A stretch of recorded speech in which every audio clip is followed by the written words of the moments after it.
Yo, what's up mga ka-critter? Today, quick picture lang tayo about sa one of the coolest baboon sa hobby. Pero bago yan, mabilis na setup muna para sa enclosure niya. Wala na mga design muna kasi guguluhin niya lang naman yan dahil posorial type ang ilalagay natin. Pakilala ko lang ang bago nating tarantula. Ang Cerotogyrus marshalli. Isa sa mga tarantulang may kakaibang itsura mula sa Africa at madaling makilala dahil sa natatanging itsura nito. Dahil juvenile pa lang siya, hindi pa natin makikita yung straight horn sa ibabaw ng carapace niya. Isang solid na upward pointing structure na wala sa karamihan ng ibang tarantula.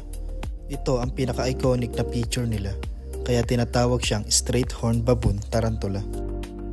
Ang katawan niya ay may earthy brown to grayish tone na may subtle pattern sa carapace at abdomen.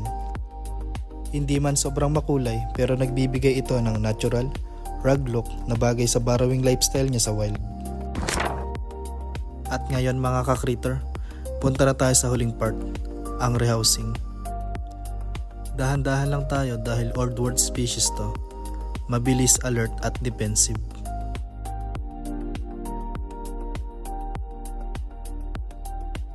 Siguraduhin na secured ang enclosure, may tamang lalim ng substrate para makapag-burrow at comfortable siya sa bagong enclosure niya.